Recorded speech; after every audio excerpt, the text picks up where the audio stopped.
O assunto do vídeo de hoje vai ser o seguinte: variação social, ou também na sociolinguística também se dá um nome de diastrática, né? Mas eu vou usar o termo, ou os termos, o termo, né? Variação social, que eu acho que é mais fácil de assimilar, menos difícil.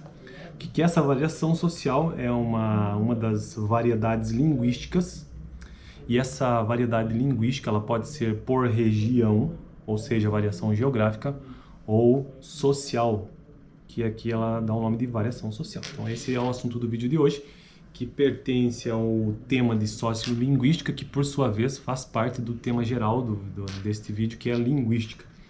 O livro que eu estou utilizando é este aqui, Introdução à Linguística, o link está na descrição, caso você tenha interesse. Ele traz diversas áreas da linguística, entre elas sociolinguística.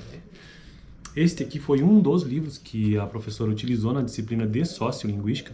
Sociolinguística ela se preocupa basicamente por estudar a fala ou o uso real da língua. E aí existem formas de se avaliar, né? De se estudar a língua no seu uso real. E uma delas é fazer essa distinção, né? A variação linguística em região, quanto à região e quanto à variação social também. E, por sua vez, variação social tem algumas divisões que ela traz aqui no livro, que eu já vou mencionar, que são basicamente 4. Então, classe social, idade, sexo e situação ou contexto social. Mas vamos ao texto para entender melhor o que isso significa. Lembrando que no vídeo anterior a este eu tratei sobre a variação geográfica, né? Variação geográfica ou diatópica, que é aquela diferença que existe na variação linguística ou na variedade linguística, a diferença que existe, né, entre os falantes quanto à sua origem geográfica. Então, pessoas da Bahia têm uma fala diferente das que estão em Curitiba e assim por diante. Bom, mas vamos ao assunto do vídeo de hoje, então. A variação social ou diastrática, por sua vez, relaciona-se a um conjunto de fatores que tem a ver com a identidade dos falantes e também com a organização sociocultural da comunidade de fala. Vou repetir isso aqui. A variação social ou diastrática, por sua vez, relaciona-se a um conjunto de fatores que tem a ver com a identidade dos falantes e também com a organização sociocultural da comunidade de fala. Nesse sentido, podemos apontar os seguintes fatores relacionados às variações de natureza social. Então, são variações de natureza social, não mais geográfica, né? Primeiro, a classe social. Segundo, a idade. Terceiro, o sexo. Quarto, a situação ou contexto social. Em relação aos 3 primeiros, ou seja, a classe social, a idade e o sexo, ela já nos diz aqui que apenas serão fornecidos exemplos, porque isso será tratado... em relação aos 3 primeiros fatores, nos limitaremos a fornecer exemplos, remetendo para um tratamento variacionista dos fatores em questão, que isso será tratado em outro capítulo, né? No que diz respeito ao fator situação ou contexto social, faremos uma exposição um pouco mais aprofundada. Então vamos ao primeiro, então, primeiro fator, que é classe social. Primeiro fator, classe social. Observemos alguns exemplos indicativos de pertencente à fala de grupos situados abaixo na escala social. Uso de dupla negação, como em ninguém não viu, ou nenhum, ou em nenhum, bom, entre aspas aqui, né? Tá citando exemplo com relação à classe social. Uso de dupla negação, como ninguém não viu, ou eu nem não gosto, entre aspas, né? Para mencionar o fenômeno linguístico de classe social. Outro exemplo, presença de R em lugar de L em grupos consonantais, como em brusa, entre aspas, que é blusa, e globo. Então, esse é um fenômeno sociolinguístico, né? Fonético. Na Índia, existem as castas Brahmani, superior, nesse caso, né? E não Brahmani, média e intocável, inferior, que correspondem à hierarquia social vigente. Na área de Bangalore, a língua Kannada apresenta dados relativos a esta diferenciação social. A palavra nome tem as formas esru, na variedade coloquial dos Brahmanes, e esru, na variedade não Brahmani, e a expressão com licença é realizada com Ksamsu.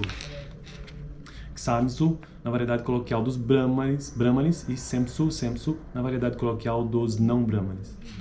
Enfim, então existe esse primeiro fator, que é a classe social como fenômeno sociolinguístico, né, fenômeno fonético, que distingue esta variedade linguística quanto a variedade social, a variação social, né, de classe social. Agora o segundo fator é a idade. Vamos entender o que seria então esse fator da idade. O uso do léxico particular como presente em certas gírias, abre aspas, maneiro, outras aspas, esperto, com sentido de avaliação positiva sobre as coisas, pessoas e situações denota a faixa etária do jovem. Então, esse fator idade e o fenômeno sociolinguístico, o fenômeno da fala com relação à idade, tem a ver mesmo com a idade da pessoa. Então, enquanto os jovens têm uma maneira de falar, têm uma forma de falar, assim como jovens adultos têm uma outra maneira e pessoas idosas também.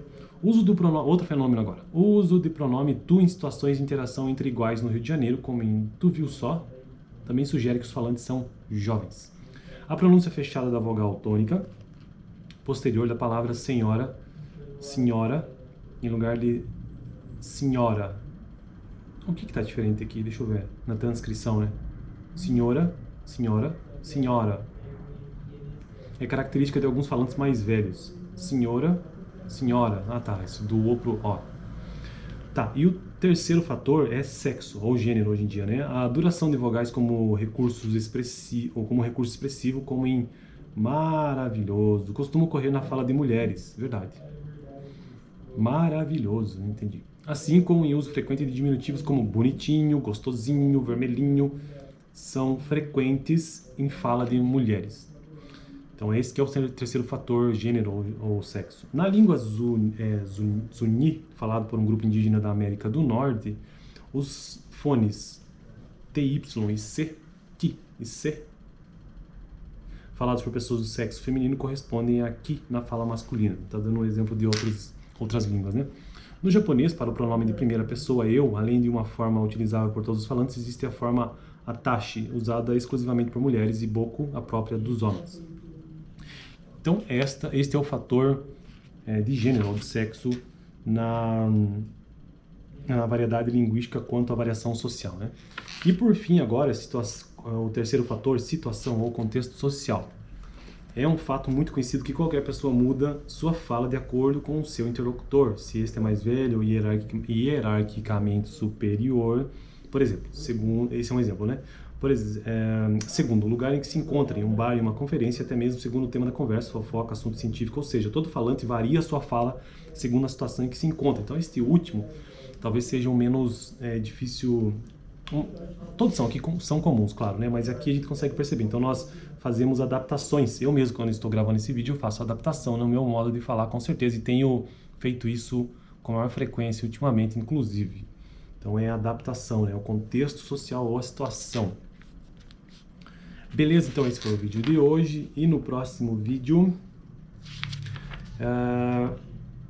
vou ver se eu faço um pouco mais de aprofundamento sobre este quarto fator, né? O contexto social ou a situação, para a gente entender melhor.